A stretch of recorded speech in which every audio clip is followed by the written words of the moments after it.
몽땅 버리고 싶다. 어떤 집념이 강한 생각은 우리를 구속하게 되는데 소위 지식이 하나하나 늘어나서 학문이 한 가지 한 가지 발달하면 할수록 우리의 생명을 구속할 상대가 그만큼 늘어나는 것이다. 이 세상을 탁 내버리고 살아라. 전 세계 재산 전부 내 것으로 만들어 놓아도 내 것은 아니다.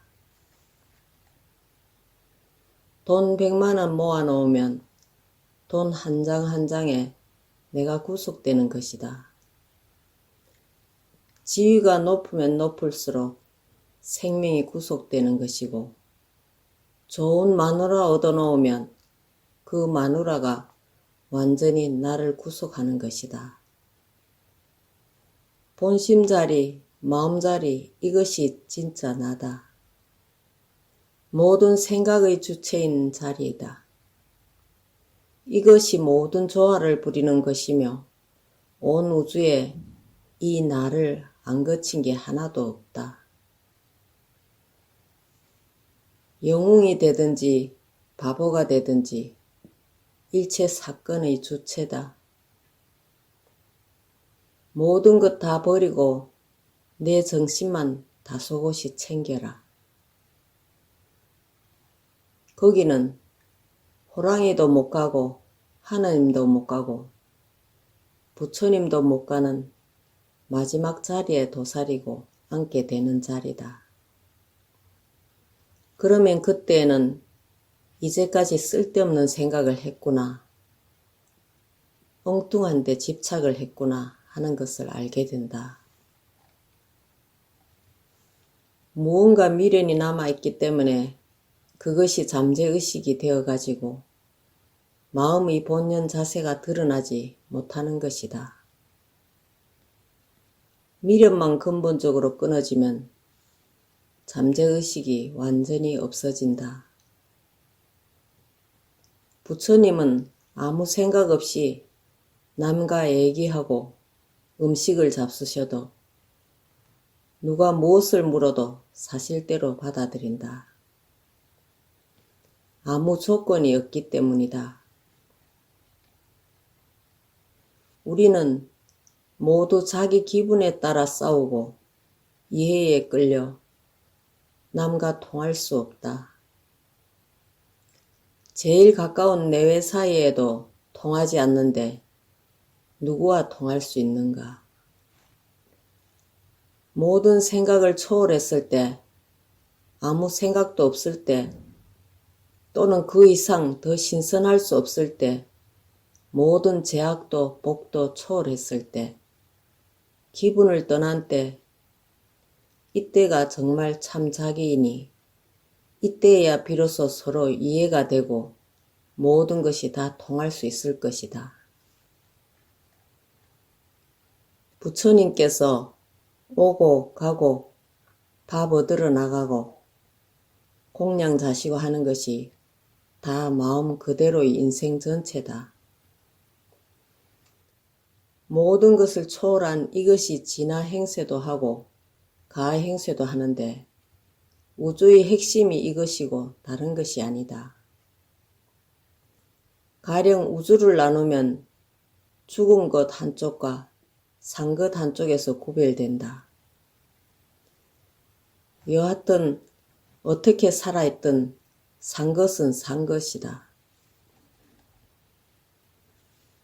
지금 말하고 말을 듣는 자리는 산 것이며 무정물인 돌, 막대기들은 들을 줄도 생각을 낼 줄도 모르는 죽은 것이다. 죽은 것 가운데 있는 물질과 없는 진공 허공이 있다. 에너지 자체도 죽은 것이며 생명이 없다. 과학이다, 철학이다, 종교다 하는 등의 문화는 살아있는 생명세계의 산물이다. 물질계가 죽은 것이고 진공 허공의 무생명체이고 그러므로 산 것은 있는 물질도 없는 허공도 아닐 터이니 유무를 초월한 비유 비무의 본질이다.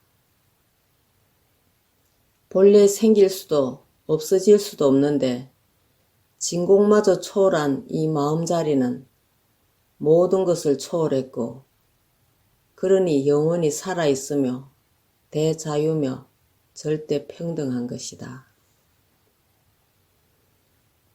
인류 문화가 5천년이 아니라 앞으로 5억만 년을 진보한다 하더라도 그것은 생각으로부터 나는 것일 뿐 생각의 주체인 나, 생명 자체의 주인공을 밝힌 것은 아니다. 나라는 말은 내가 아니란 뜻으로 상대적인 일체를 부정한다. 선도 악도 아니고 남성도 여성도 아니다. 따라서 모든 것이 이전이고 동시에 일체를 초월한 것이 나라는 뜻이다. 나는 오직 나일 뿐 나에게 무슨 조건을 붙일 수 없는 신성불가침한 것이며 영원히 살아있다는 것이다. 중생은 다 제잘난 못에 살고 있다.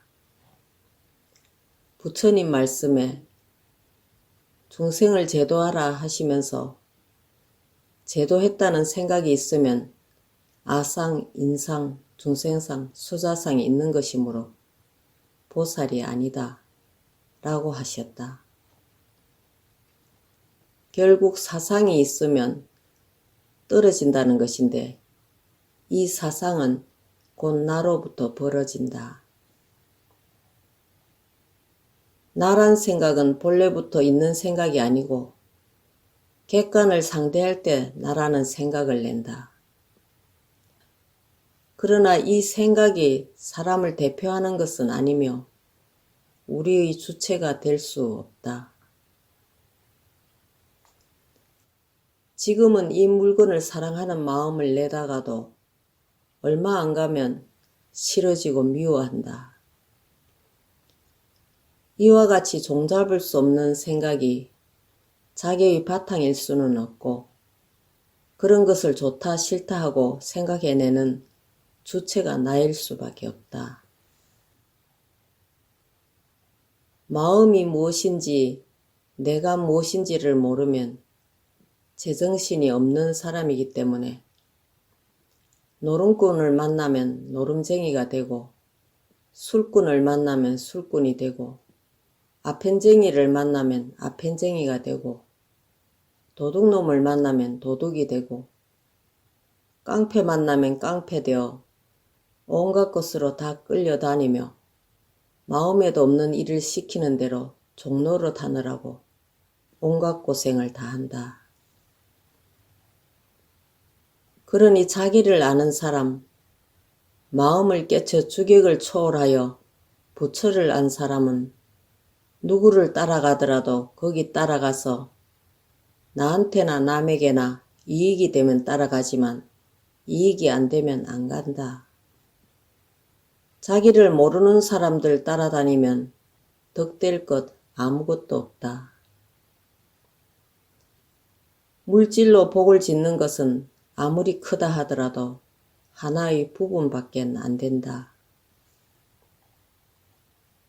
부처님 말씀에 성욕 같은 것이 2가지만 더 있어도 성불할 사람이 하나도 없다고 하셨다.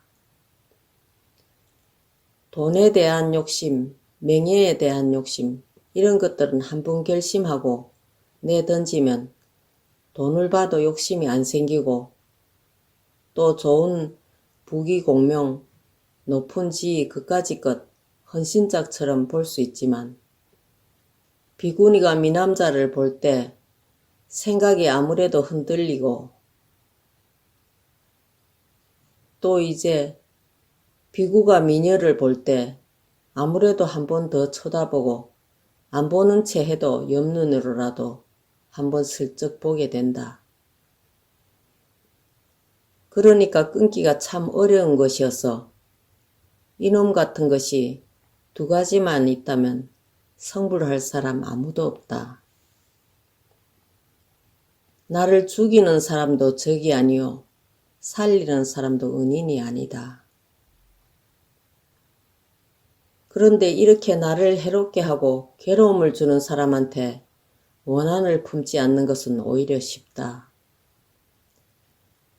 기가 막히게 죽자 하고 그야말로 나를 숭배하고 나를 따르고 온갖 것 갖다 대접하고 그게 생명을 바쳐서 나를 위하려고 하니 나를 따르는 그런 일을 고맙게 안 생각하는 것이 맞아 죽어가면서 원망 안 하기보다 참 어렵다. 남한테 분한 소리를 들으면 생각할수록 분이 더 나서 밥을 먹을 수 없게 된다.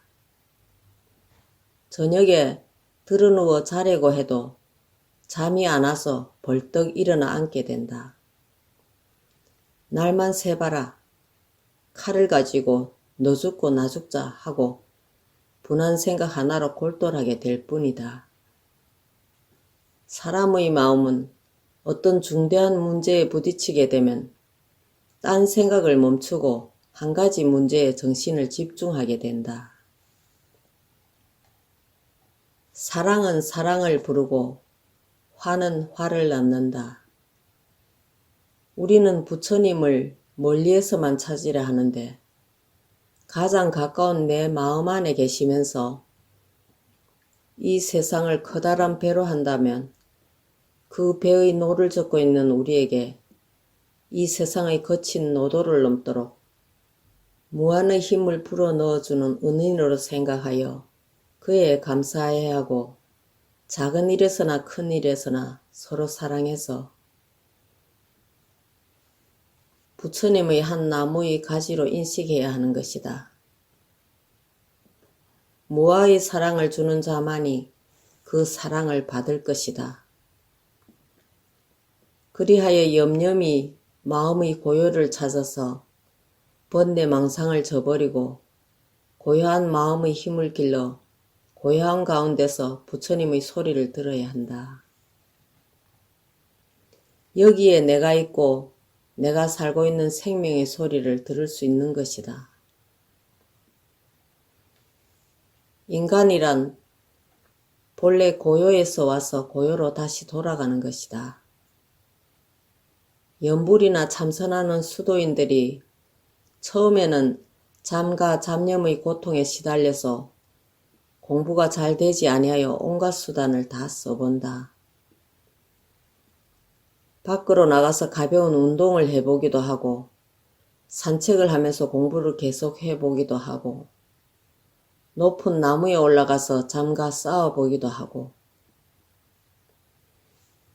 돌을 짊어지고 왔다 갔다 하며 참선을 해보아도 잠이 퍼붓고 잡념만 나기 때문에 송곳으로 다리를 찌르기도 하며 칼을 턱 밑에 받치고 만져보기도 하며 온갖 수단을 다 써가며 공부가 순일하게 잘 되도록 가지가지 방법으로 애를 써가다 보면 차차로 잠도 없어져 가며 잡념도 덜해져서 가끔 하루나 2, 3일씩 시간 가는 줄 모르고 염불이나 참선의 일념으로 쭉 나가는 때가 있다.